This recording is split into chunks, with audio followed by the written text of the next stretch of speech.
Hey guys, real quick, if you need a recap of Outer Banks seasons 1 through 3, just hit the tab in the upper right hand corner. It'll take you right to it. Now, season 3 did end with the Pogues being heroes, welcome back. They had the gold, and they all had various things they did with it. But there was a lot in between from them returning from El Dorado to them becoming heroes. Initially, when they returned, they linked back up with their families, and some of their families welcomed them back with open arms, like Pope's, and then others, well, they didn't, like Key's. Then there was Sarah's family. She blamed Sarah for the death of Ward. She's basically been ostracized. She can't even talk to Wheezy. But what Sarah did have was her Pogue family, and they had a whole lot of gold. And once they tallied up their amount, they had a little over $1.1 million.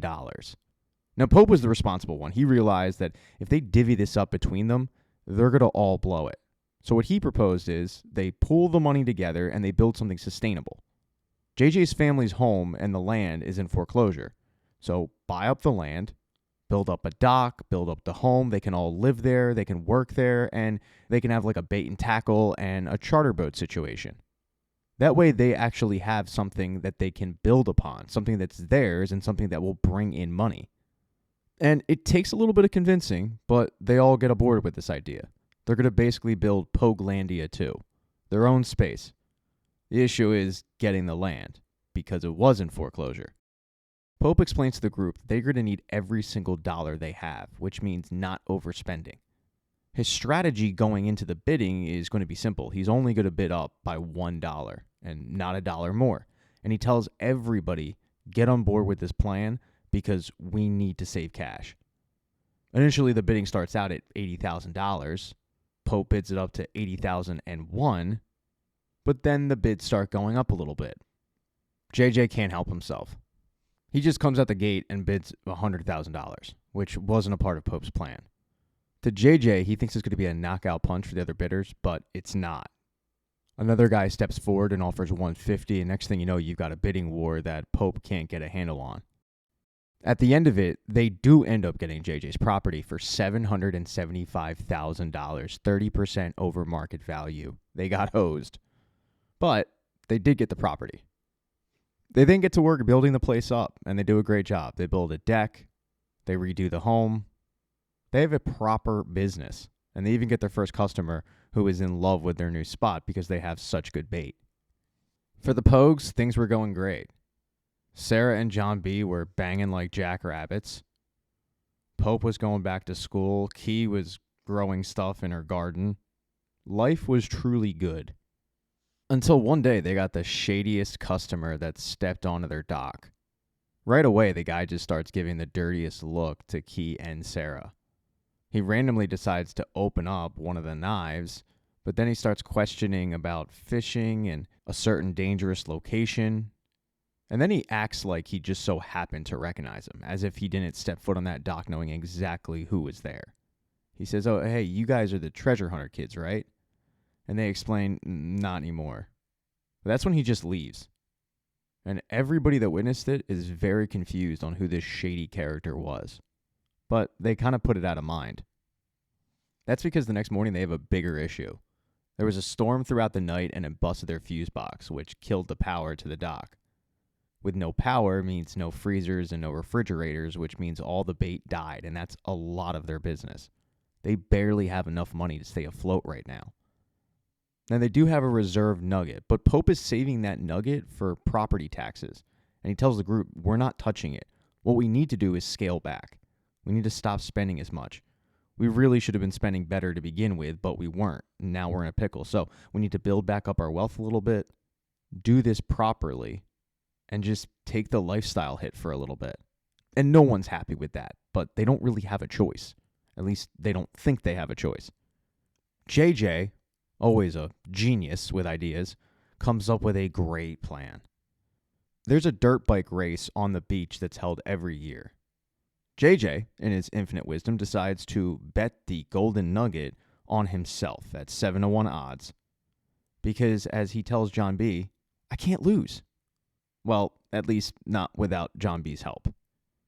He coerces John B into entering the race so John B can block Topper, and Rafe, who will clearly be out to get them because Topper and Rafe aren't big fans of the Pogues after, well, they think that they had something to do with Ward's death.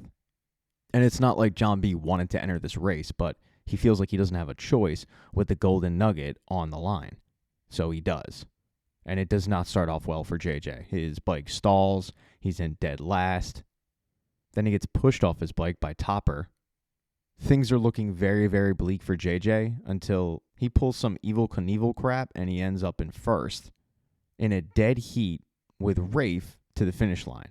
And right before they reach it and JJ wins, Rafe taps his back wheel. They both go flying, and it's Topper who ends up on top. JJ and the Pogues have lost the money they needed for the property taxes. As you can imagine, this does not sit well with Pope, the responsible one. It doesn't really sit well with any of them. And to make matters worse, JJ isn't taking any responsibility. He still thinks his idea was sound. He actually blames John B. for not being better at blocking. There's a lot of infighting and not a lot of solutions. And finally, Pope yells, "Look, we have a $13,000 property tax due in 7 days, and we don't have any cash." And with no solutions, he just storms off. But that's when their luck seemed to turn. Because later that day, the Outerbanks Sentinel posted an article on their website about the Pogues discovering El Dorado. It was confirmed. Archaeologists went into the cave that was blown up and they found it, and they gave the Pogues credit. That changed everything, because the Pogues were recognized as heroes. They were celebrated at a ceremony with their friends, and, well, they didn't really have friends at this point, but their family was there. And that's where they were approached by an old guy named Wes Jenneret. He's the guy that brought them Blackbeard's captain log. Jenneret invited them to his private estate to discuss the proposition further, and his estate is a little shady. There's a lot of lore around it. It's kind of spooky. And even though the Pogues don't want to go there, they also don't have a choice because they're broke, so they head there. The property is called Blackstone, and as soon as the Pogues touch down on it, they're pretty freaked out. It doesn't help that one of the property servants, a guy named Demp, is cold, we'll say. Not friendly, a little unwelcoming. They knock on the door anyway, and a guy named Chandler Groff opens up. He's Wes's son-in-law. There's just something about this guy that doesn't seem quite right, and some of the Pogues are a little worried. They kind of want to leave. But when he invites them in the house to discuss the issue further, one by one, they all step in, because they all know that they need the money. In episode 2, Chandler escorts all the Pogues into a room with Wes, and Wes explains his mission further. He didn't want to do so publicly because it's a little out there. You see, his property has been haunted by Blackbeard's bride's ghost. It sounds crazy, but his ancestor was the one who caught Blackbeard and killed him. He also killed his wife, Elizabeth, and Elizabeth has haunted the family for 300 years. Since then, Jennerets have taken their own life, including Wes's daughter and Chandler's wife. She had a visitation from Elizabeth about a week before she died, and Elizabeth wanted her to go get an amulet, a necklace. She didn't do it, and she died. And Wes thinks that if they were to find the amulet, they would break the curse. And the reason why he really wants to get this done is because he recently had a visitation from Elizabeth, so he knows that time is running up for him as well. Here's where the issue comes in. The amulet is in Blackbeard's ship, which was lost 300 years ago. Luckily, they do know where the ship is, or at least the vicinity of the ship. But Pope points out the Coast Guard went over that site years ago. And Wes says, well, they didn't know what we know. He pulls out the captain's log and shows that there was a secret lockbox hidden behind the headboard in the captain's chamber. He feels like that's where the amulet would be. He's willing to pay the Pogues $50,000 to return the amulet, $5,000 up front. It's not going to be easy. They'd have to locate the ship, dive down, get the amulet, return it. But with their current financial situation, it's a pretty good offer. And the only one that really wants to take it right away is JJ. But the others want to have a conversation about it. They're a little concerned about taking this offer because it seems like Wes Jenneret is absolutely insane. I mean, he's talking about his family being haunted and ghosts. But eventually, they all realize, yeah, $5,000 up front, that takes care of the property tax. All right, we'll entertain it. We'll try to find the amulet. and will try to break this guy's quote-unquote family curse. They head back to Poglandia and start devising a plan. Since the Coast Guard excavated that site, they feel like the Coast Guard absolutely knows where the ship is. But getting that information from the Coast Guard is the problem. The Coast Guard isn't going to just give them that information. They're going to have to find a way to get it from the Coast Guard. There's two options. JJ knows a guy that works for the Coast Guard, but they'd have to pay him. And then there's Pope's uncle, who also works for the Coast Guard. And he would absolutely know where the ship is. But the issue is, Pope's uncle is very, very straight-laced. He knows that his uncle isn't going to give that information up. He's too by the book. But they convince him to at least ask because it doesn't hurt. And when Pope does, his uncle is ashamed, appalled, embarrassed, disappointed, like every negative you can think of. That causes them to revert to JJ's buddy. As JJ and John B head off to go meet up with JJ's friend, Cleo and Sarah are running the shop when they get an interesting visitor. It's the guy from the auction, the guy that was bidding them up. He's come with a piece of paper, and it seems like it's an offer for the property, and he explains that they're going to lose this property eventually, so they might as well sell now. And Sarah just kind of laughs it off because Sarah knows that they're getting $5,000. They're going to be able to afford the property tax. She's not worried about it, and she tells the guy to kick rocks. But then she actually looks at the piece of paper after he's left, and that's when she gets concerned. Because the piece of paper states that they're rezoning the area. It's an old tactic that her dad used to use all the time to force people to sell properties. You rezone the area, it changes the taxes to a point where they can't afford it, and they're forced to sell. And if this rezoning goes through, $5,000 isn't going to even be close to enough. So they're definitely concerned. A little while later, JJ and John B return, and they do have the information they needed. It took a lot of convincing and some negotiations. JJ had to give up his prized dirt bike. But in the end, they got the location of Blackbeard's ship. The window, though, to dive is going to be very small.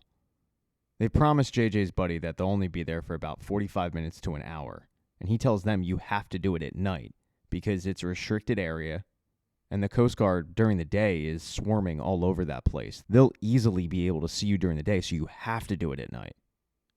So that night, they're going to head out, and JJ, along with Key, are going to dive down and hopefully find the amulet. But before they leave, Sarah decides to tell John B about her little visitor earlier. She didn't want to tell everybody else and stress them out, but it is cause for concern. He consoles her, but he doesn't really know what to do, so he decides to just get ready for the dive. Cleo and Sarah are going to hang back while Pope, John B, Key, and JJ head out. Sarah and Cleo are going to keep watch from the land. John B and Pope are going to keep watch from the location. And that way, if anyone's sneaking up on them, they'll be able to radio down to the divers and let them know, hey, we've got company. When it comes time to dive, JJ and Key head down and they start looking for it. And they easily find the ship. It was exactly where they said it would be. But when they head inside, they find something super interesting. Modern diving equipment. They're not alone. And as they're trying to make sense of it, they're attacked. As those two are fighting for their lives in Blackbeard's ship, up top, the girls see that there is a boat headed their direction, and it is not the Coast Guard, so they radio to John B and Pope to warn them. Luckily, it's really, really foggy out, so that boat never sees them, but it's a very stressful situation up top. And it would be even more stressful if they had any idea what was going on underneath them. JJ is able to stab this mystery man with a spear, and they're able to fight him off, but in doing so, they ran out of air, so they had to quickly get to the surface. They're picked up by John B and Pope, but there's an issue. They're going through the bends. The bends is a situation that happens to divers if they surface too quickly. Air can get stuck in their body, lungs, heart, and it can kill them. So essentially what they have to do is surface very slowly, stopping at intervals. But JJ and Key didn't do that because they had this guy trying to chase them down and, well, they were running out of air. The good news is, though, JJ did end up getting the amulet. The bad news is, because they're going through the bends, they need to be rushed to the hospital before they literally die. They do arrive just in the nick of time, but they're going to be put in a hyperbaric chamber for the next 12 hours. When the rest of the Poes get back to Poglandia, Pope tells the group that they're owed a lot more than $50,000. They need to go talk to Jenneret. Now that they have the amulet, they think that's a pretty good idea, and they head to Jenneret's property, but they're surprised to see Officer Shoop. Shoop's actually thrilled to see the group because he knows that they were one of the last people to ever talk to Wes Jenneret before he died, which is a big surprise to the Pogues. And then there's Rafe. Over with Sarah's brother, he's kind of taken over his father's real estate business. And while he's kind of just hanging out at the country club, he gets approached by one of his father's former associates. Her name is Hollis, and she's a real estate developer. And she tells Rafe that she has a very interesting opportunity for him, and she's looking for interested partners. Rafe's new girlfriend, Sophia, overhears the conversation, and she's a little concerned, so she walks over, and Rafe introduces her as just his friend, which is a little bit of a red flag. Hollis is nice enough to Sophia. She leaves Rafe with her card, and then she walks off. But the same night that the Pogues were busy trying to get the amulet back, Rafe decided to go meet with Hollis and hear her offer. The development project was around Goat Island, which is owned by the Jennerets, which is home to Blackstone. It's the largest piece of undeveloped waterfront property on the eastern seaboard. With a very flirtatious tone, Hollis tells Rafe that they're deciding to sell this property after all these years because Wes believes that it's haunted. She promises Rafe that if he were to invest, he would make a fortune. In episode 3, the next day, Rafe starts thinking about this offer from Hollis, and he's a little concerned because no one he knows has heard anything about it, and he's starting to think it's a scam. As he's telling Sophia the details, she also feels like it's pretty fishy, and she encourages him to not do it because, quite frankly, she doesn't trust Hollis. Later in the day, when Sophia gets home, her intuition is kind of proven right. She's just chilling in her room when her dad approaches her and asks about Rafe, and Sophia says, yeah, he's fine. But the real reason he wants to know how Rafe is because he knows Hollis. And Hollis approached him to approach Sophia and encourage Sophia to push Rafe into the deal. And if Sophia were to do that, she would be paid pretty handsomely. Sophia's from the cut. She's a Pogue. She's not rich. So that money could really come in handy, but Sophia turns the offer down. She's actually insulted that her dad would even bring it up. She's not about to go behind her boyfriend's back to force him into a deal that he's not comfortable with. That all changes, though, later in the night. She heads to the country club, and she's going to go hang out with Rafe, but she overhears Rafe talking to his friends, and he's really dismissive about a relationship between he and Sophia. He basically says that he's not dating her, he's just kind of hooking up with her, and he doesn't really care about her. And that hurts Sophia deeply. She changes her whole mind, and she agrees to meet with Hollis and hear her out. And Hollis's offer is $25,000 if she were to push Rafe into the deal. So that's what Sophia's going to do. Now, as for the Pogues, they're getting questioned by Deputy Shoop, and they're all sticking with the same story. They didn't kill him. He hired them to do a job, and that's really it. They don't know how he died. Because there's no real evidence against them, they all get let go, but they are a little freaked out. I mean, this guy a couple days ago was talking about a ghost killing people, and, well, he showed up dead, just like he predicted. On their way back out to the boat, they run into Chandler, and he's grieving, obviously, but he tells them that he will honor Wes's deal if they do find anything. And they don't bring up the fact that they did, in fact, find the amulet. They just tell him, yeah, okay, we'll let you know if we do find anything. They want to go back to Pogelandia and regroup a little bit. They notice with the amulet that there's an inscription in it, but they can't read it because it's Arabic. John B. actually knows somebody who could help out with that. It's a guy that his dad used to play pool with, so he and Sarah head over there to find out what this inscription says. While they do that, Pope and Cleo are going to go pick up JJ and Key from the hospital. And things have certainly gotten interesting at the hospital. As Key and JJ are just lying in this hyperbaric chamber, they notice a familiar face. It's the guy that came to the shop and was asking about their treasure hunting excursion. He's come to the hospital because he's got a bloody arm in the same spot where JJ stabbed the mystery diver. Now it's clear who the mystery diver was. And it's obvious by the look on his face that he knows JJ and Key were down there. This freaks them out quite a bit. They want to get the hell out of that hyperbaric chamber even though it's not time. And the nurse is just not listening and can't pick up on the most basic hand signals, which causes JJ to literally break the damn thing to bust out. When the hyperbaric chamber breaks, alarms go off, and the hospital staff comes rushing to find out what's going on. JJ is causing a scene, so they don't really even pay attention to Key, which allows Key to go grab this mystery diver's file and find out exactly who this guy is. Oh, and the alarm going off also tipped off the mystery diver as to the fact that Key and JJ were trying to escape, so he took a keen interest in what was going on. But JJ is able to evade hospital security, which allows he and Key to link back up with Pope and Cleo and escape before anything happens.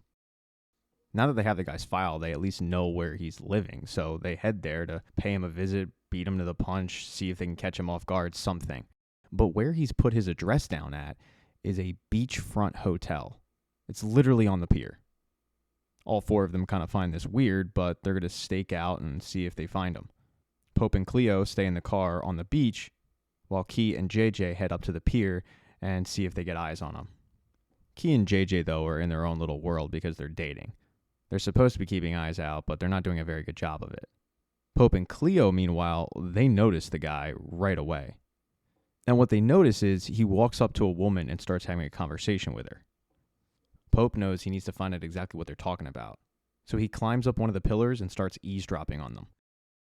Pope overhears the guy say that he knows the name of their boat is the Snapper. He knows that they have the piece, and once he gets the piece, the next thing is the Blue Crown. The mystery diver breaks off from his conversation with this mystery woman, and that's when he notices Key and JJ at the edge of the pier. He starts to approach them, but it just so happens they jump off the edge of the pier in a dare to one another, and they evade him, unknowingly. But when they get back to shore, Cleo and Pope say, "Dude, he's up there. We gotta get the hell out of here now," and they flee. They head back to Pokelandia, where at this point, John B. and Sarah have returned. They found out exactly what that inscription said. From the half moon to the North Star, where the living and dead collide, the gatekeeper will guide the way. Although the guy who read it, once he finds out it's Blackbeard's, he tells him, "Get the hell out of here, this thing's haunted."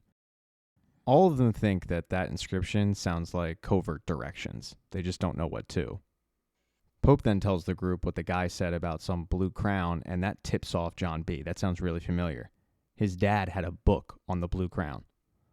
The blue crown is a legendary item that was created for the Prince of Persia 3,000 years ago. It was said to possess the blessing of the gods themselves, granting whoever wore it invincibility and rare favor. I mean, basically, this thing was a magical crown that granted wishes. And there were some heavy hitters throughout history that wore this thing, like Sir Alexander the Great, Xerxes, Julius Caesar. You get the idea. This thing was lost after Blackbeard apparently found it, so now they have a pretty good idea of what those covert directions might lead to. Before they can find out exactly where these directions lead to, one of their own gets taken. In the middle of the night, Cleo wakes up to go feed some of the bait when she's taken by the mystery diver. The guy ties her up and takes her prisoner and takes him back to his ship, which has a familiar face on it. It's someone Cleo is very familiar with. It's Terrence.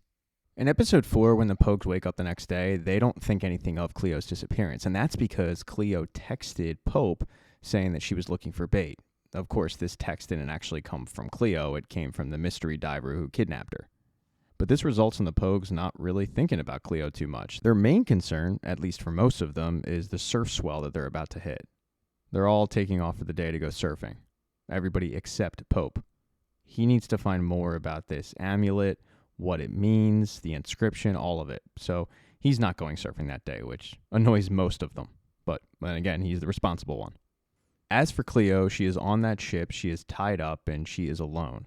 And she's not telling them anything. And while Terrence is on that ship, he didn't really have much to do with this. He was hired by these people to bring them to the Outer Banks. That's about it.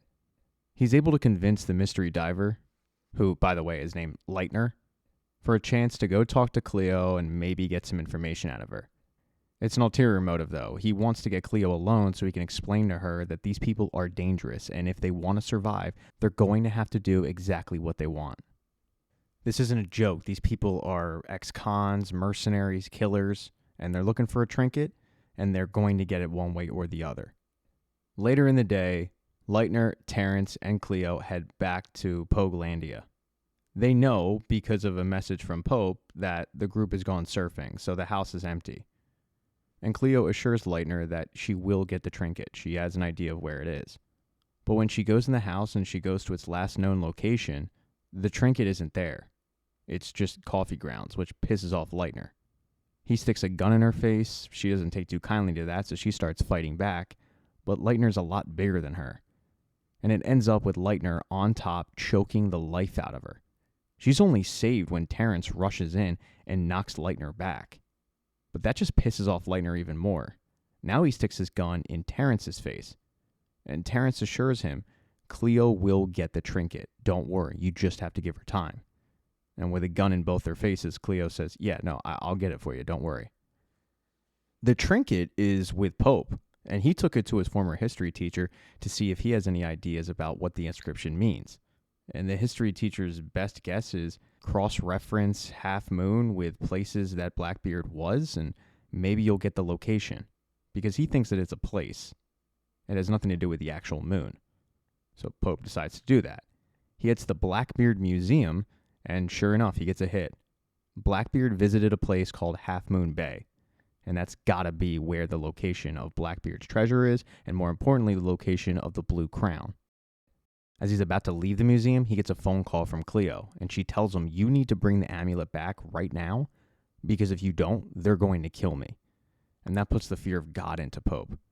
He hops on his dirt bike, and he starts frantically heading back to Pogelandia, all while calling John B. and saying, you gotta get to Pogelandia right now. But John B., Key, Sarah, JJ, they were busy surfing. And while they wanted a nice relaxing day, they didn't get it, because the kooks showed up, and they kind of ruined it. Now, at first, Topper came over to John B. and said, hey, we're just trying to have a nice day too. Let's squash our beef. But it was clear that the beef was not actually squashed.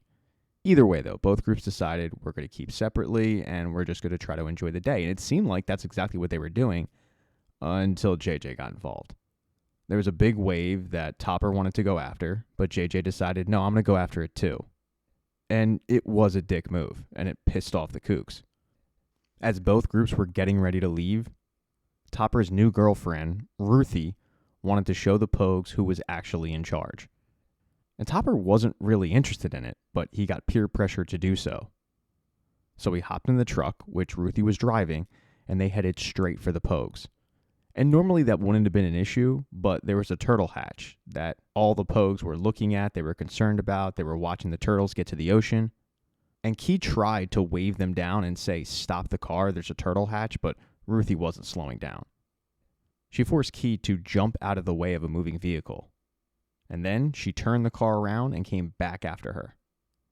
Key didn't really care about the dangerous nature of this. She cared about the turtles. And with Ruthie's little stunt, she killed a couple of them. And a very furious Key picked up a turtle carcass, walked it over, and said, look what you did. But there was literally no remorse in Ruthie's face at all. She didn't feel bad about it. Not one bit. You could kind of tell, though, Topper was embarrassed, and hell, even Rafe wasn't really proud of the actions of his friends. But the rest of the kooks, they loved it. And this pissed off JJ so much that he turned around and said, if you guys ever come near us again, I'm going to kill all of you. They then decide to head back to Pogelandia unaware of what's actually waiting there for them, which is Terrence, Leitner, and Cleo. But Leitner is getting very, very impatient.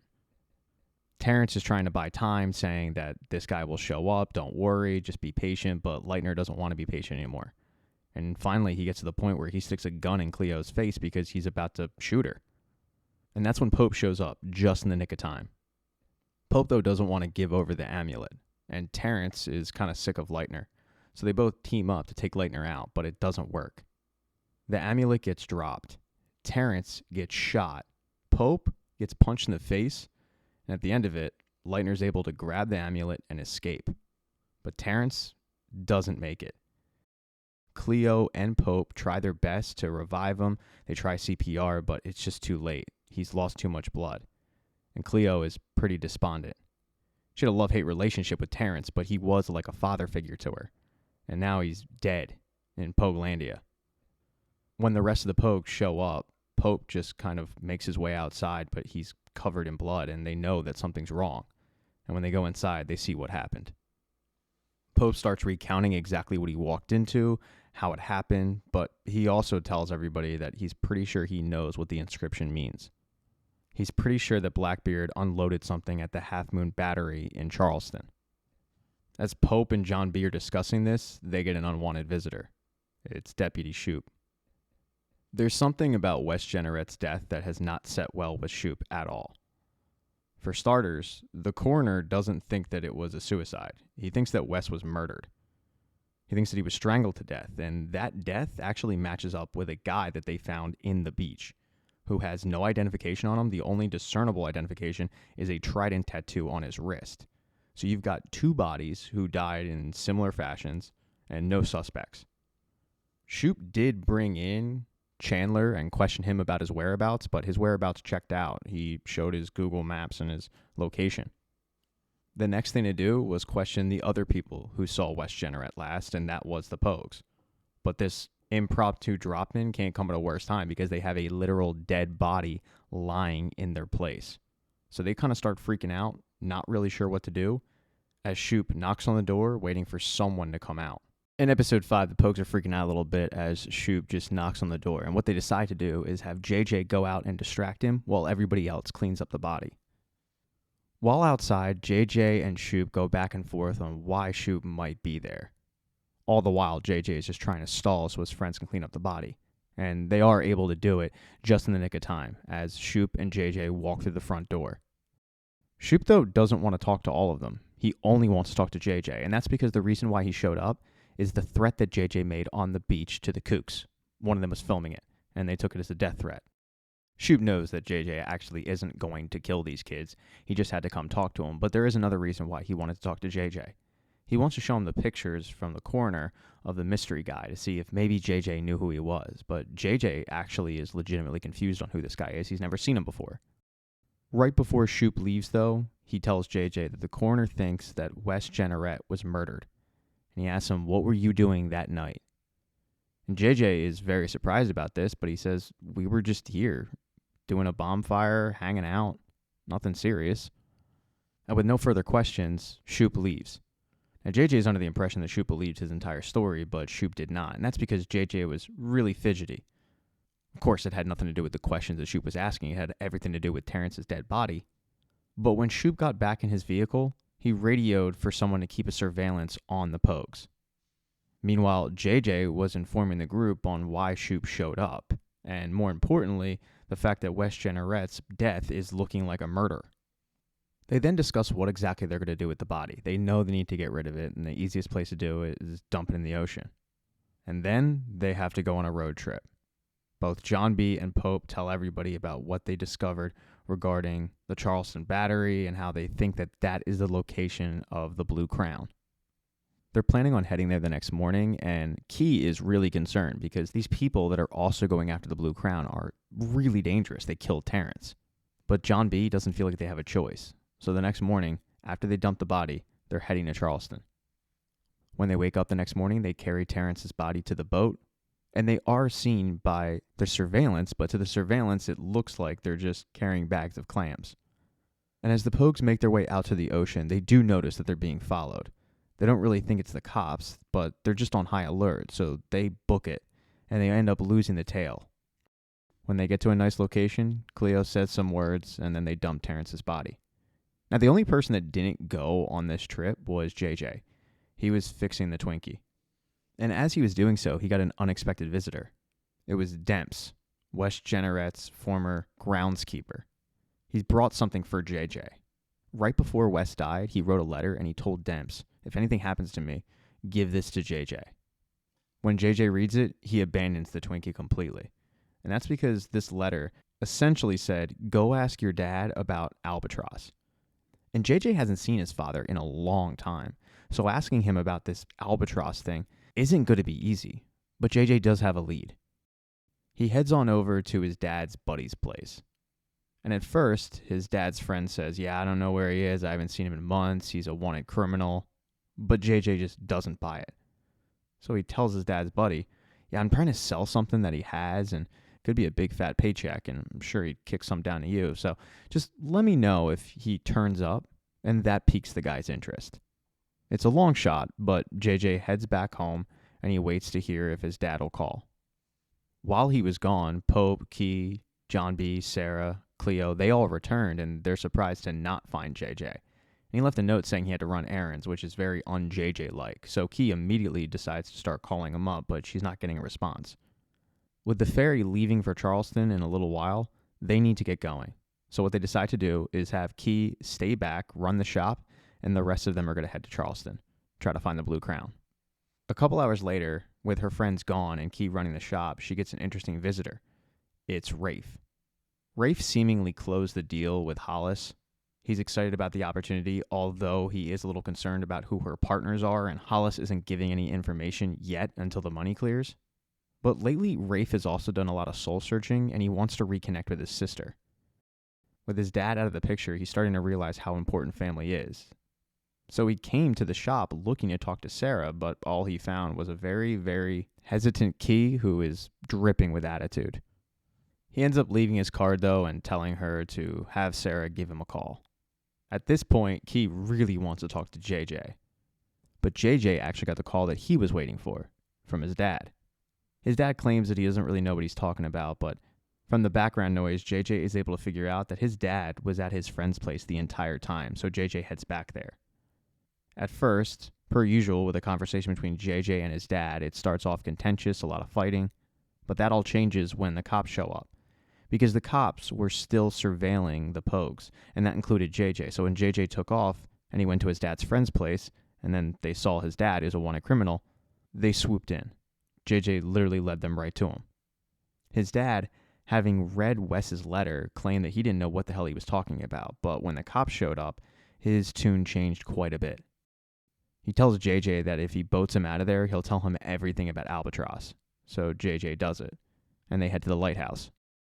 It's around this time that the Pogues have arrived in Charleston. They find the battery and they realize they're going to have to head inward and start looking for clues. And it takes all day, but Sarah finds one. She finds a very old church where when you look up, the stained glass is clearly the North Star. And they know they need to go in and start looking around for a crypt where the living and the dead meet. John B. is going to stay outside and keep watch while Pope, Cleo, and Sarah head inside. And they start looking around, and they're able to find it. It's the entrance to a crypt. They open up the hatch. Pope and Sarah head down, while Cleo keeps watch inside the church so that they're not caught. The crypt is old, and they don't even quite know what they're looking for. But Pope and Sarah start making their way through it. What they're unaware of is that Leitner and the woman who's in charge have shown up, but they're entering the crypt a different way. Armed with the amulet, the woman finds a crypt, and she uses the amulet like a key to open one of the crypts up. All of this is seen by John B., but he's outmanned and outgunned, so he kind of just watches them enter the crypt. And when they do it, he's really concerned for his friends. He starts running around trying to find any of them, but he can't find anyone, including Cleo. Leitner and the boss and Pope and Sarah meet deep inside the crypt.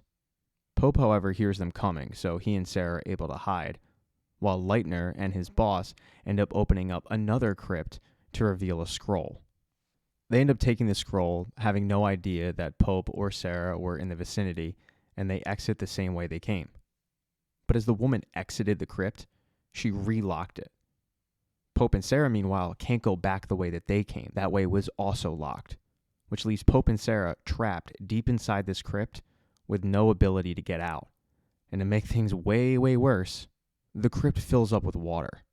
So when it starts raining, they are on borrowed time. Cleo and John B. have no idea about this. And while John B. is looking for any signs of his friends, Cleo casually walks out of the church and she sees the guy who killed Terrence, and she wants to extract revenge. She starts to hide behind one of the tombs and she's waiting for her opportunity, but the guy gets to her first.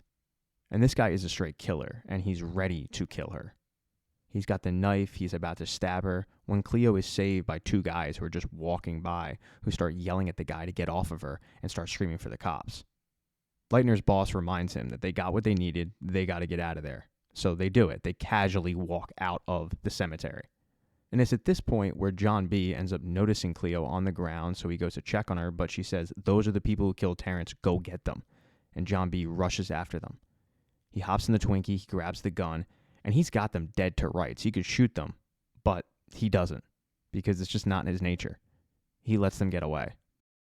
And it's about this time, back in the Outer Banks, where JJ and his dad have made it to the lighthouse and they've evaded the cops. And now it's time for JJ to find out about Albatross. He tells JJ that Albatross was the name of the boat where Wes Jenneret's daughter died on. The daughter was to have died with her infant son, but she didn't die with her infant son. Her infant son survived. And that's because JJ is the infant son. And Chandler Groff is his biological father. And it also seems like Chandler Groff is one of Hollis's partners, as those two look out of Goat Island and she promises him that it's going to be glorious. Now, episode 6 picks up right where episode 5 left off. JJ having that uncomfortable conversation with his father where he finds out that he is not actually his father's kid. He is Chandler Groff's son. JJ's dad tells him the whole story, how he worked on the Groff estate. He had a really good relationship with JJ's real mother. And Chandler, well, he was a jerk. One night, though, Chandler came to JJ's dad's place and he said, "Hey, can you watch our son for a little bit? Larissa's not doing too well." And JJ's dad said, "Yeah, okay, no problem." The next morning, he heard the news that Larissa and her infant son had drowned. Short while later, Chandler showed up. He paid off JJ's dad and said, "I'll be back when I can." But then after a while, JJ's dad got used to having JJ around, so he didn't want Chandler to show back up. And for the longest time, he didn't. This is a lot for JJ to take in, and it explains maybe why JJ's dad has substance abuse issues, dealing with this burden. JJ's in a little bit of denial, but he also believes that his dad might have some ulterior motives, and he goes to leave. As he's doing so, his dad's yelling at him, "Hey, there's one more thing," but JJ doesn't want to hear it. When JJ gets back to Pogelandia, he fills Key in on this revelation, but he also says, "Hey, can you keep it between us?" And she's not quite sure why he wants to keep it between just them, but she says, "Yeah, okay, no problem. I won't tell the others." And the others arrive a short while later. Sarah and Pope ended up getting saved by Cleo and John B., who heard their screams. They had to break the crypt, but they got him out of there. They hopped on the ferry, and they got back to the Outer Banks. When the foursome from Charleston get back, they fill both Key and JJ in on everything that happened. John B. not pulling the trigger, the scroll that was found and then taken away. But then they have some pressing issue to attend to. The zoning hearing that is going to basically take away their land, the land that they bought at auction, is happening that night. This really determines the future of Pogelandia, whether it stays with the Pogues or whether it goes to the Kooks. And this is a big deal. They're going to have to fight this pretty hard because the Kooks have lawyered up.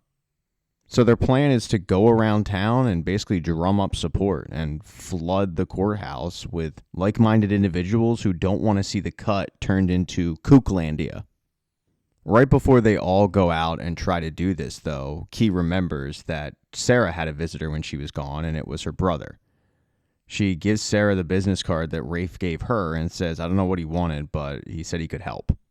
And with their current predicament, Sarah says, "All right, why not? I might as well go visit my brother." So that's where her and John B. head.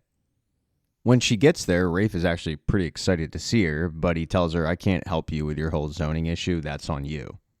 The reason why he wanted to talk to her is because of their inheritance.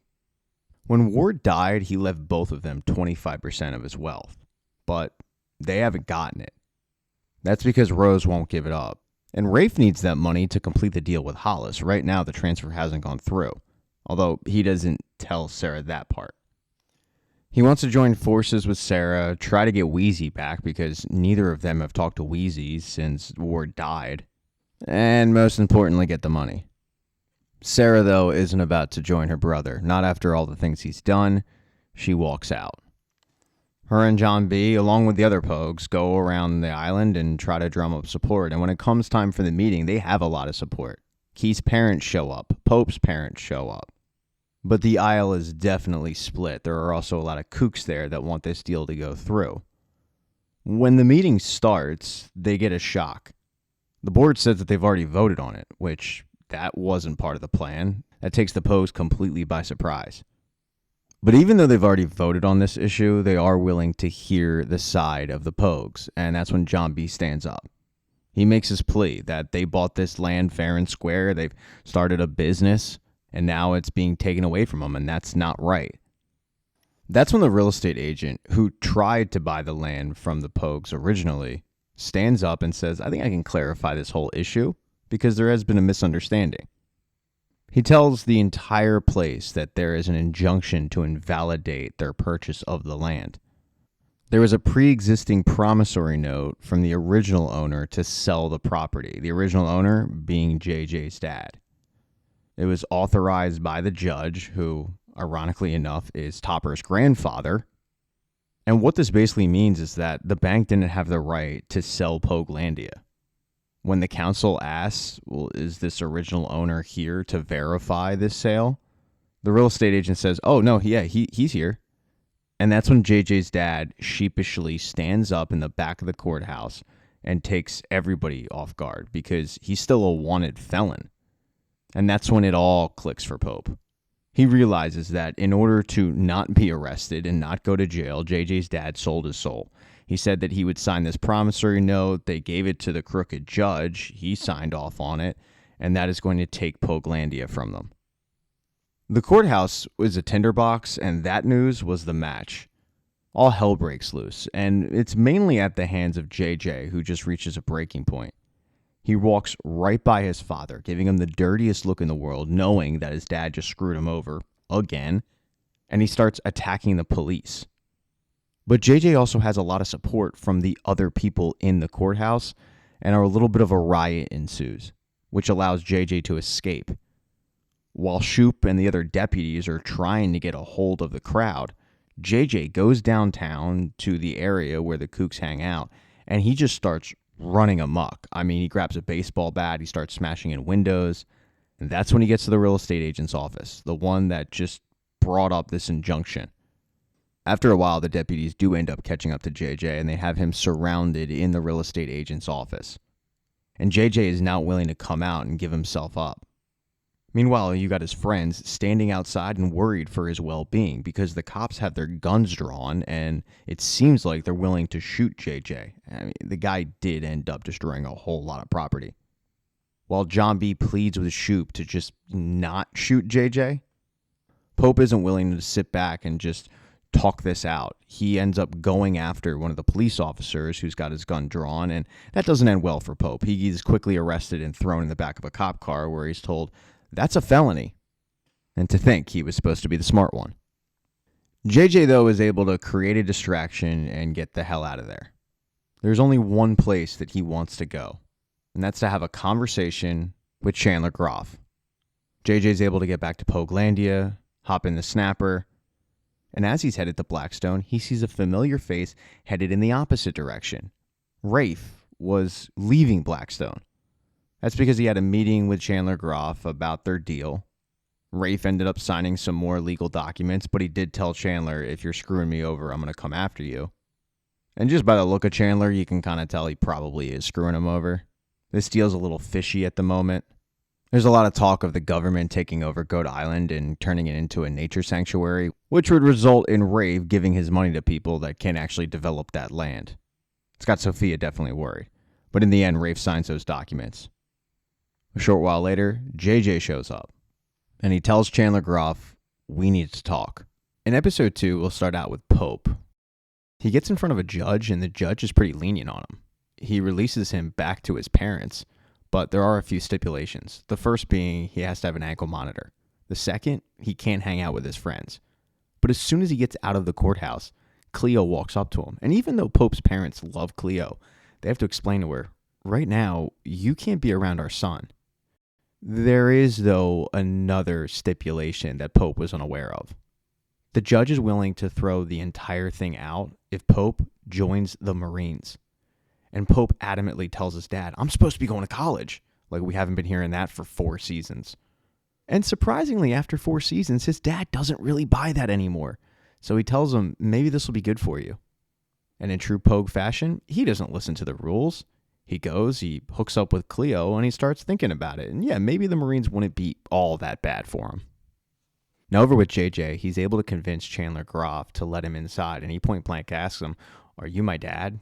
But Chandler Groff says, "No, I'm not your dad. That's ridiculous." JJ goes on to explain that he got this letter and his dad told him the story and all that, but Chandler Groff just denies. Chandler, though, has another issue to deal with, and it's on Blackstone. He hears an air horn go off, and he knows that it's from Demps. That's a warning that somebody's on the property and that somebody is not supposed to be on the property. And those people are the mercenaries, the ones that were after the scroll. For whatever reason, they've come after Chandler. And when Chandler hears the air horn, he knows he needs to strap up with some weapons and defend himself. The problem is, Chandler is, how do I say, a bitch. He doesn't really know how to use guns. He's terrified. Luckily, though, he does have JJ by his side. He throws JJ a shotgun with literally one shotgun shell, and he explains that he's going to need his help. He has a small boat on the back end of the island. They can get on that and they can escape, because it's not like these people are just going to let JJ walk free, and JJ knows that. By morning, they ATV over to the location of the small boat, and amazingly, that boat is called the Albatross, the same boat that Larissa reportedly drowned on. JJ starts to question the fact that this apparently is the boat that was missing, but Chandler just starts backpedaling on his story a little bit. It's pretty clear that he's lying and making this up as he goes along. He's just terrified at the moment and wants to get the hell out of there, and now he's being questioned on his lie. And JJ's not really buying it. Oh, and by the way, that boat's been sitting there so long, it no longer works. So JJ just decides, I'll swim out of here. But Chandler can't. He's not about to do that, and JJ doesn't care. This whole fight isn't his problem. Chandler knows, though, that he has no shot of surviving these mercenaries without JJ. So as JJ swims away, Chandler finally admits, JJ, I'm your dad. And JJ turns around. He climbs up on the dock, and he doesn't hug his father. No. He grabs him and says, you're either lying now or you were lying before. But they can't really get into the nooks and crannies of the details because the mercenaries have finally caught up to them, and they take them both in. The mercenaries take them back to their ship, and they store them in the hull, the same place where they stored Cleo when they caught her. And JJ demands to know what the hell is going on, but Chandler still isn't really giving all the details. He does admit that these mercenaries think that he stole from them, but he claims that he was trying to actually help them. And then he starts talking really fast, which to JJ is a tip-off that Chandler's lying. The reason why he thinks this, he does the same thing. Anytime he's lying, he talks really, really fast. JJ starts playing everything out aloud and says, everything you've told us was a lie. I mean, the ghost, the curse, but why would you do that? And then he realizes it's to throw them off the scent of what Chandler is really after. It takes a little bit of time, but eventually Chandler does end up apologizing to JJ for essentially abandoning him. He claims that he tried to think of a way to get him back every single day, but what they really need to focus on is the thing that these mercenaries are after. It's their legacy. It's their future. They need to get it back for their heritage. As JJ and Chandler are locked up in a boat back on the island, his friends are surveying the damage that JJ did in the streets. It's a lot. One of the places he busted up was a drugstore, and Sarah pops in. She grabs something off the shelf and she heads into the bathroom, while Key and John B. outside discuss everything that's gone down in the last 24 hours. Neither of them can believe what JJ's dad did to them. And Key says he had to think he might not even be his father after all. But when Key says that aloud, it tips her off as to where JJ went. She figures the only logical place would have been Goat Island. She heads into the drugstore to grab Sarah so that they can go and head to Goat Island to find JJ. But that's when she finds out why Sarah went into the bathroom. It's not because she had to go to the bathroom, it's because she's pregnant. She took a pregnancy test, and she got the good, maybe, possibly, news that she's expecting now. And this is a lot to digest. But being a good friend, Key does make her feel better about the situation and tells her that she'll be a great mom. Sarah, though, is not about to tell John B. Not yet, at least. When both girls exit the drugstore, John B. is having a chat with Topper, and it's not a nice chat. Topper reveals to John B. that it was his idea to take over Pogelandia. John B. just can't believe that Topper has stooped this low, but he keeps his cool. He simply flips him off, and the three of them head off to Goat Island to see if they can find JJ. They arrive just outside of Goat Island by nightfall, and they end up seeing the ship where JJ and Chandler are being held. Now, Chandler being held there, that is news to the Pogues. But they lay low in the weeds and they see that, yeah, JJ is being held prisoner and they're going to save him. Both Chandler and JJ, though, are being questioned by the woman in charge. And the woman in charge reveals why they were after Chandler in the first place. Chandler was just rotting away in a cell in Tangia when they showed up, and they had the captain's log. And Chandler had information on Blackstone, so it was a perfect marriage. They agreed to cut him in, and it seemed like this was going to end well, but it didn't because Chandler screwed them over. He stole the captain's log, and when they sent a guy after him, he killed that guy and buried him in the sand dunes. That's the guy that Deputy Shoup found and could never identify. And that's the reason they came back. They wanted vengeance for their fallen comrade. Chandler, however, gets really close to the woman's ear and says, the kid behind me, he's actually the one who did it. But when the woman questions JJ, he just denies it, and she doesn't know who to believe, so she decides, I'm just going to kill both of them. Luckily for JJ, his friends were not too far away, planning on a way to free him. They decide to create a distraction with Molotov cocktails, and the first doesn't go well, but the second one does. It lands. This allows John B. to get on the ship, grab his friend, and they also grab the scroll. John B. and JJ jump into the water, and they're able to escape. But they weren't the only ones who escaped. Chandler also escaped. In episode 8, the Pogues get back to Pogelandia with the scroll, but none of them can read it. As they're trying to make heads or tails of this thing, they start to hear a commotion coming from the outside, and they get a little spooked, but it's just Chandler Groff. He's shown up on the property. He's got nowhere else to go. He tells all of them that they're in extreme danger because of who they stole the scroll from, the mercenary group. But he knows what the scroll is. It's a map. And he's got a pretty good idea that the map leads to the Blue Crown.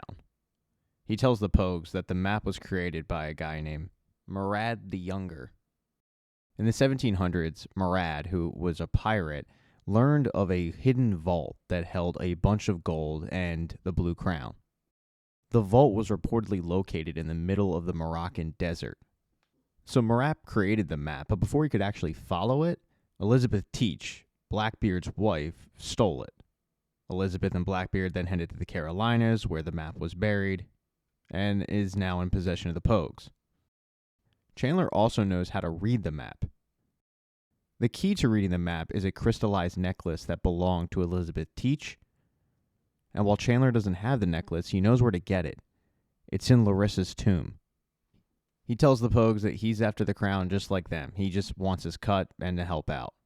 And it seems like Chandler knows what he's doing, so they agree that the next morning they'll go and help him. Before they can do that, though, Sarah feels like this is a pretty good time to tell John B. about the pregnancy, and she does it. John B. is taken aback, just like Sarah was, but he's also very excited. He, however, doesn't want to have the child out of wedlock, so they also agree that the next morning, while JJ goes with his dad, they're going to go off and get married at the courthouse. When they wake up the next morning, they don't tell anybody about this. They just say, hey, we're going to go run some errands, which is pretty puzzling to JJ. But with Key knowing about the pregnancy, she just assures JJ, let him go do their thing. While John B. and Sarah go and do that, JJ is going to go with his dad, and then Key is going to hold down the fort at Pogelandia. John B. and Sarah, though, do need a witness for this, so they text Cleo, who had spent the night at Pope's, but Pope needed to go enlist in the Marines that morning, so she said goodbye to Pope. She assured him that this wasn't really a goodbye. Later that day, she links up with Sarah and John B. She tells them about the fact that now Pope has to join the Marines, which shocks the hell out of them, but then they get going to the courthouse. The thing is, the courthouse is located in the part of town that is surrounded by kooks, and John B. and Sarah, who are associates of JJ, the guy that just tore up downtown, well, it ends up catching a lot of eyeballs.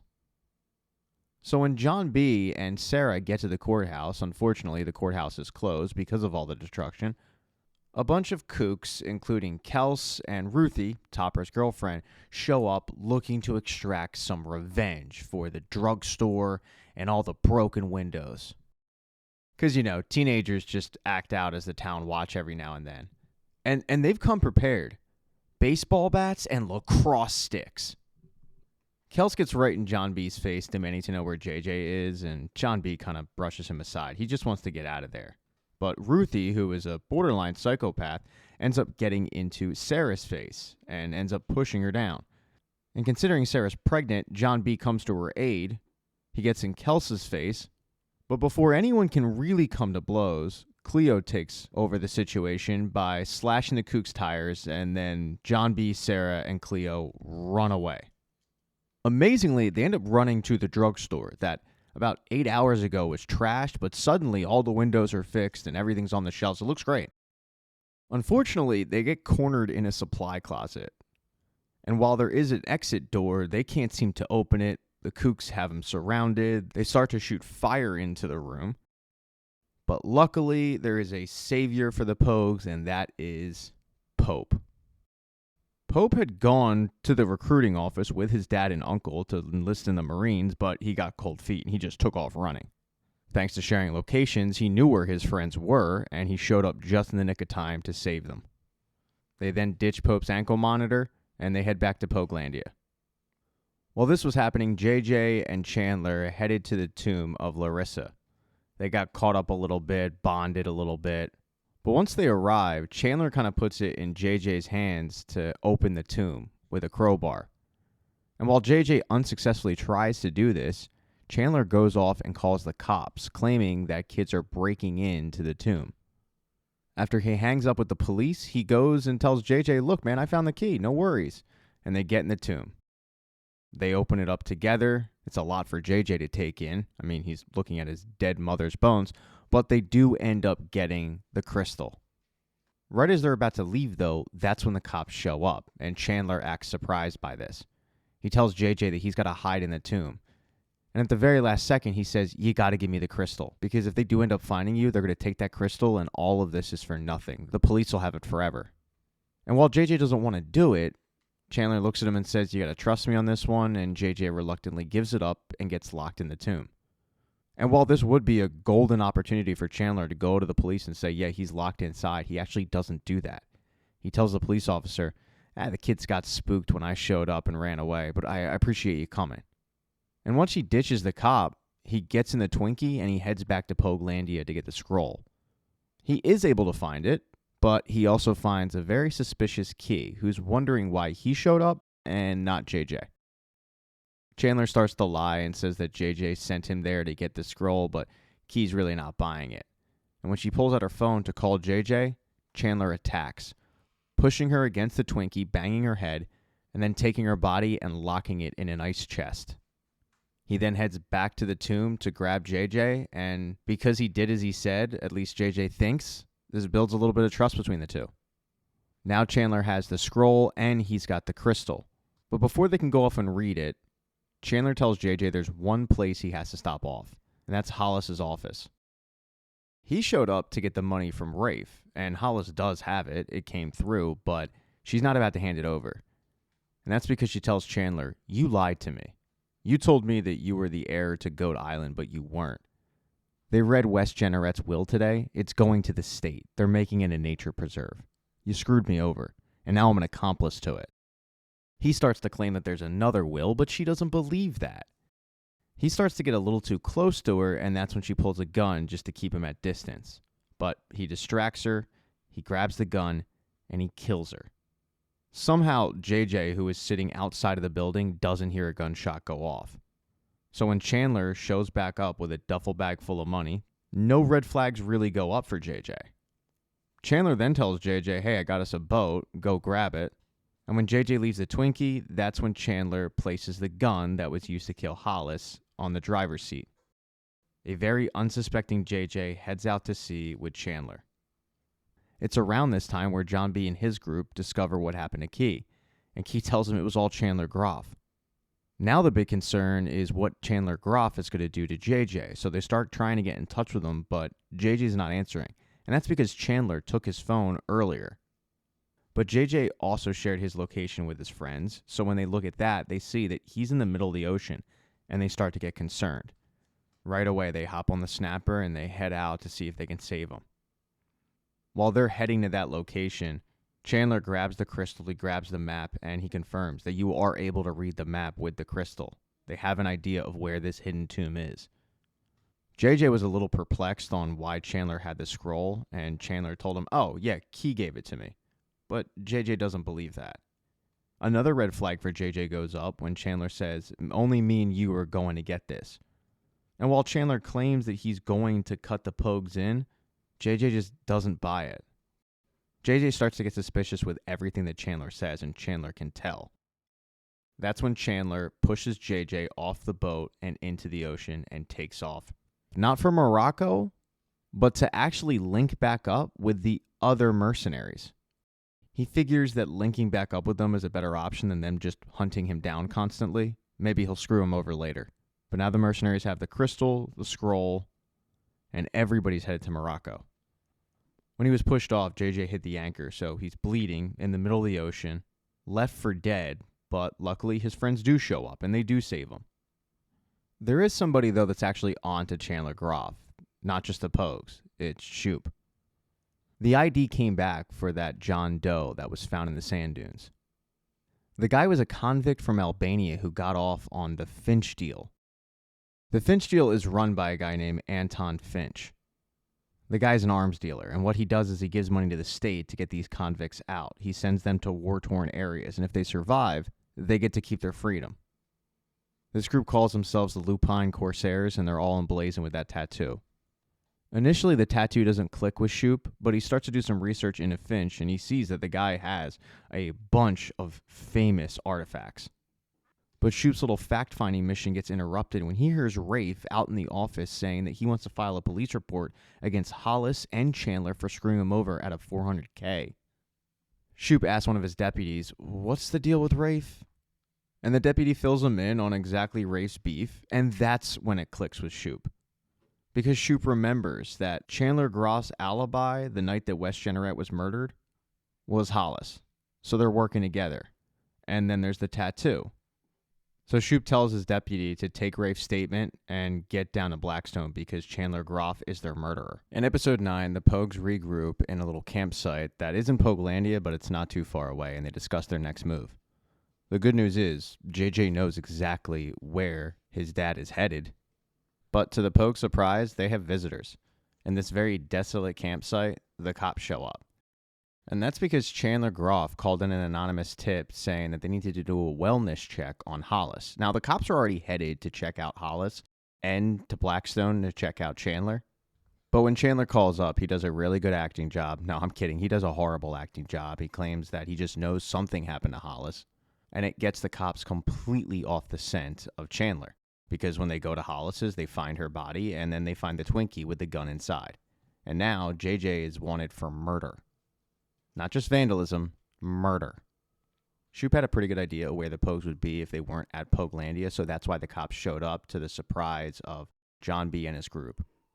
The Pogues just think the cops showed up to arrest JJ for the vandalism, and as they try to escape under the bridge in the water, they overhear the real reason why they're there, the murder charge of Hollis. They collect themselves, they get in the police boat, and they steal that. As they leave their little campsite, Cleo mentions how they need to get off the island. And Pope's okay with that because he can't go back after what he did at the Marine Corps office. So they all agree that the best course of action is to just go after the scroll. Might as well. In order to do that, though, they're going to need a much bigger boat. So they boat over to the marina to steal one. The thing is, 4 Pogues in a police boat, that draws a lot of attention. It doesn't take long for one of the kooks on the island to notice them and call it into the actual police. After all, every kook is looking for JJ. And there he is on a boat checking out other boats that don't belong to him. One of those boats is actually Rafe's new boat, and they mention how it's really nice, but it's not going to make it across the ocean. It'd be halfway to Morocco by the time that Groff has the crown. What the Pogues don't know, though, is that Rafe is on that boat and he overhears this comment. And because he wants to extract revenge on Chandler, his ears perk up. After a little bit, they're able to find a boat that is big enough to get across the ocean and one that they want to steal. And they go to hotwire it. The problem is the cops have been alerted and they're on their way. And the Pogues are quickly running out of time before they're surrounded by the police. They realize that they're not going to be able to hotwire this boat. So everybody files back into the small police boat and they try to escape, but at that point, time is up and the cops have them. John B. and his crew being spotted with JJ is big news. Not only are the cops interested, but a lot of onlookers as well, including Key's parents. So when one of the cops pulls a gun out and has got it pointed at his daughter, or at least he thinks he does, Key's dad ends up coming to her defense, knocking the cop down. And this is a big moment for Key. It's showing support for her. But unfortunately, that cop's gun did go off and it hit the boat, and they're not going to be able to make it too far. The Pogues putter to an abandoned island not too far away, but they are stranded and screwed, and John B. is pissed off. A lot of the blame is being pointed at JJ. He fired off a flare. It was a stupid move, but it did work. Not too long after the Pogues arrived on this abandoned beach, Shoop shows up. It wasn't hard to find them, and he's got them dead to rights. Shoop's planning on taking JJ in for the murder and questioning him, but in reality, he doesn't believe that JJ did this. He thinks that it was Chandler Groff. He did some more digging into Groff and found out that Groff is a drifter who changes his identities quite a bit and had a lot of warrants out for his arrest and a lengthy record as well. So Shoop is pretty convinced that it was actually Groff, but he's not willing to play his hand. Not at first. The guy who actually gets Shoop to admit to the fact that he doesn't think that JJ did it was, of all people, Rafe. After Rafe overheard their plan on getting a boat, going over the ocean to Morocco, he got to work. He knew that they would need a boat and they weren't going to be able to get one at the marina. They just had too much heat on them. So he went over to Barry. He made a deal with him for a fishing boat, and he figured that that would be enough to get them over the ocean. He then was easily able to locate them, and he casually walks up on the beach and tells Shoop that JJ did not kill Hollis. Of course, he didn't do this out of the goodness of his heart. He's got an axe to grind with Chandler. Rafe tells him that the Pogues know exactly where Chandler's going, and it's certainly out of Shoop's jurisdiction, so his options are take the Pogues in and let Chandler go, or send the Pogues after him. And considering Shoop doesn't think that JJ did it, it's an offer that's a little too good to pass up. He doesn't want to deal with the Pogues anyway, so he says, okay, go ahead, get out of here. The Pogues then get on Rafe's boat and set course to Morocco. A little while into the journey, though, most of them discuss what they're going to do with Rafe. Nobody trusts him, even after he saved them. John B. goes to question him on his motives for this, and he tells him, I don't want your little treasure hunt, I just want Groff. It seems like everybody kind of wants the same thing, but JJ has to take things into his own hands, and he just knocks Rafe out. They then tie Rafe up and put him in a supply closet. Rafe is pissed. He certainly can't believe that this is how he was treated after saving them, but after all, nobody trusts him. Most of the trip over to Morocco, JJ just gets shit-faced. He's drinking a ton, and his friends are really concerned about him. There's a lot of self-loathing going on. John B. goes and has a talk with him because he and Sarah thought about it, and they want JJ to be the godfather of their child. When John B. gives JJ the news about this, initially he's surprised and happy, but then it turns. Then JJ starts ripping John B., asking what kind of father he's going to be, what was he thinking, and just assuming that John B. is going to screw up his future kid, just like JJ's dad screwed him up. It's a really contentious argument, and then eventually the two just go their separate ways because John B. realizes he's talking to a guy who is drunk. That night, the entire boat runs into trouble when they run into a storm, a bad storm. John B. is steering the ship while everybody else is hunkered down in the cabin, but things are not going well. I mean, this boat is pretty close to capsizing. It gets so bad that they actually untie Rafe, but that's when things go from bad to worse. Sarah goes to check on John B., which forces her outside of the cabin. That's when a big wave hit. She ends up in the ocean. And JJ sees this. Now, up until this point, he hasn't been much help, but he jumps into action. He grabs a life preserver, and he jumps into the ocean, but then they lose him. They don't know where the two are. That morning, their boat washes up on the Moroccan shore, but they're all really concerned. They have no idea what happened to both Sarah or JJ, and they're thinking the worst, but hoping for the best. They wait a couple days, they make camp, they keep an eye out, but it's looking bleak. Until finally, one day, John B. looks off in the distance, and he sees two people walking up the shore. He runs down, and sure enough, it's Sarah and JJ. Sarah explains that she was drowning, but it was JJ who saved her. And John B. gives him a giant hug, and now all that's left to do is go after the crown. And in the season finale, the Pogues head into Morocco, but they're not quite sure what they're looking for. They're really just looking for clues. They get their first clue shortly after entering the city. It's a large statue of Marat, the guy who created the map.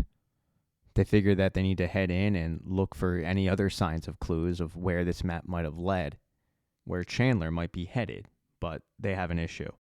Sarah hasn't eaten in a while. She's not doing well. She needs food ASAP, not just for her, but for the baby. And while this annoys the hell out of Rafe because he knows that time is not their friend right now, the rest of the group kind of looks at him like he's psychotic because, after all, he is, and they formulate a plan to get Sarah some food. They don't have any money, which means they're going to have to steal it. And they head to the market. A few of them start to create a distraction with the market keepers, while John B. steals a bunch of fruit, although he ends up getting caught. As he's trying to flee the market, he gets knocked down, the fruit pops out. He's able to grab a couple apples, but they have to flee. Not just the guy that was running the stand, but also the cops who were alerted to the fact that there are thieves around. They are able to get back to Sarah and give her the apple, and suddenly she is fine. I mean, this girl took one bite and she feels better than ever. But unfortunately, the cops were on their heels. The Pogues get up, they go to run away, and it's Rafe who is taken by the police. And Sarah's kind of conflicted. She wants to go back and help her brother. But the rest of the group says, Sarah, we got to get out of here now. And they leave him. Rafe isn't taken in by the police because he didn't do it. The guy from the market says, yeah, this isn't the guy. And he's set free. And it turns out Rafe had money. He just wasn't about to share it with the rest of them. But now he's on his own. He takes some of that money and he buys a cell phone because he thinks he has an idea of where Chandler might be. When he signed those papers, Chandler gave him a pen and said, you can keep it. And the pen had the name of a hotel on it. So he uses the cell phone that he buys from the market and he calls up Sophia, who is at his place. And he says, hey, can you tell me the name of that hotel from the pen? And she does, and it's not far away. So he heads there. He's kind of just milling about the lobby when he finds out that he is on the right track because those mercenaries walk in and walk right by them. And they're mentioning how they don't trust Chandler. And they shouldn't. Chandler is held up in one of the hotel rooms, reading the map, deciphering it. But when he hears other mercenaries coming, he hides the map. And when they question him about the whereabouts of the map, he says, oh yeah, no, I burned it. After all, if I just handed it over, then Finch, well, why would he need me? Don't worry though, I've got it all memorized. The woman kind of laughs and says, you realize that we made a copy of the map, right? And while that's true, they can't read it without Chandler's crystal. Chandler thinks that this is going to keep him alive, but the woman just sticks Lightner on him, and he starts beating the crap out of him. He doesn't want to make too much of a commotion in the hotel, so he takes him up to the roof, and he starts trying to beat him and tell him where exactly the crystal is, but Chandler's just being hard-headed and not giving it up. And when it looks like Lightner has had enough of Chandler and is just willing to kill him, that's when Chandler is saved by Rafe. He comes to Chandler's defense, he beats the hell out of Lightner, and he helps Chandler escape. Chandler runs back down to his hotel room, he grabs the map, and he and Rafe head out in the desert. They're heading to a place called Agapenta, and I probably butchered that name, but they stop off at a well beforehand to grab some water. It's at the well where Chandler shows Rafe how to read the map, although he's planning on killing him. With Rafe's back turned to Chandler, Chandler decides to get one last dig into Rafe and mentions how Sophia sold him out. And that takes Rafe completely by surprise. He did not expect that. As he's processing this information, Chandler attacks him, but Rafe is able to evade the blade, kind of. He bangs up his hand pretty good, but he does push Chandler into the empty well, and Chandler's trapped. Rafe is then able to grab the scroll, he's got the crystal, and he heads off to find, hopefully, the blue crown. But he's not the only one. Thanks to Cleo's 5-finger discounts, she grabs some costumes so that the Pogues can blend in. They head to the marina looking for the boat that the mercenaries arrived in, and Cleo spots it because it's Terrence's boat. She grew up on that thing. She knows exactly what it looks like.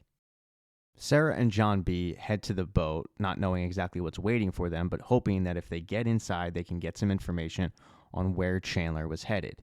And they do find that information. They find the pictures of the map that the woman was talking about. It's got details on where to go, but not details on where the crown is located, but at least it's a lead. They also find financial records from Finch, and it's a whole lot of money. And they don't know what it means, but it's something to keep on the back burner. They are almost caught by the mercenaries, but JJ ends up bailing them out. The group is able to hop into a car and ride off to Agapenta. And they stop off at the same well that Rafe and Chandler stopped off at. They just wanted to get water, but that's when they hear screaming from the well. JJ looks down and he sees his dad. And Chandler starts to do some backtracking, apologizing, begging JJ to help him out. And JJ thinks about it, but he doesn't do it. He throws water down, and then they leave.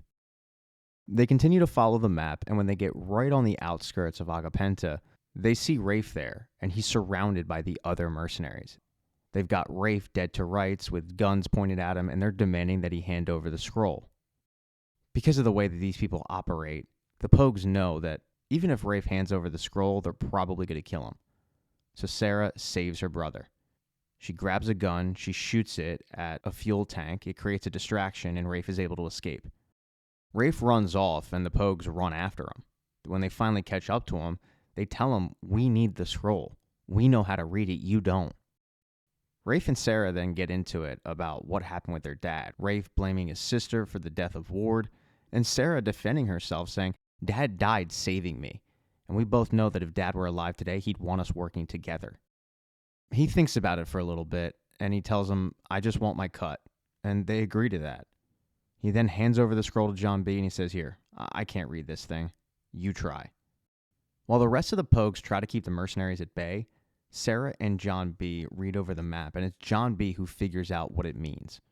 There's an old statue of a horse high up on one of the hills, and they don't know exactly where, but the map indicates that that is the location of the Blue Crown. As if things can't get more difficult for them, a sandstorm is coming in quickly. While Sarah and John B. would like to go after the Blue Crown, because Sarah's pregnant, she can't be out in a sandstorm, and they go look for safety. Rafe would also like to go after the Blue Crown, but his injured hand won't allow him to climb up the statue. That leaves just JJ. JJ scales up that thing in the middle of the sandstorm. He finds the hidden vault, and then he finds the Blue Crown. The rest of the Pogues, they're all dealing with stuff. Cleo ends up getting shot by Lightner. She wants to get revenge for Terrence, but she can't even lift her arm. That's when Pope gets his first kill by grabbing the gun and shooting Lightner, killing him on the spot. Sarah and John B. got in a little bit of a kerfuffle with a guy, but John B. was saved by Sarah. And then you've got JJ, who, after getting off the statue, links up with Key. They celebrate the fact that they'll be able to save Pokelandia, and they try to get to safety, but they're unable to. That's because Chandler Groff was able to get out of that well like he was Bane in Batman. He grabs Key, puts a knife to her throat, and tells JJ, "Give me the crown, I'll give you Key back." And losing Key isn't worth it, so JJ makes the trade. Chandler then walks over to JJ and says, "We would have made a really good team." And then he stabs him. He twists that knife into JJ's stomach, and then he leaves with the crown. Key is shocked. She has to sit there and watch JJ die, all because he hates the cast and wants a movie career. This is a lot for everybody to process. They have to bury JJ in the Moroccan desert. But that night, as they all just sit there with their thoughts, it's Rafe who says, "If it were my friend, I'd go after the guy who killed him." And at first, Pope is like, "Shut up, Rafe."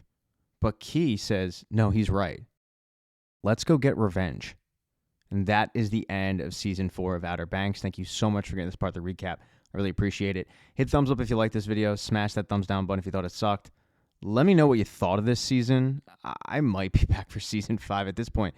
The show's kind of gotten pretty bad. But no, I'll be back because I've made it this far. Buy merch, like go buy a mug or something. You can become a member on the channel. That's pretty cheap. But, it's just a way to kind of support. Oh, and be nice in the comment section, because nasty comments make me feel bad. I'm a person with feelings, and I don't want to cry tonight. So just be nice. But just know, I really do appreciate you guys getting this far into the video.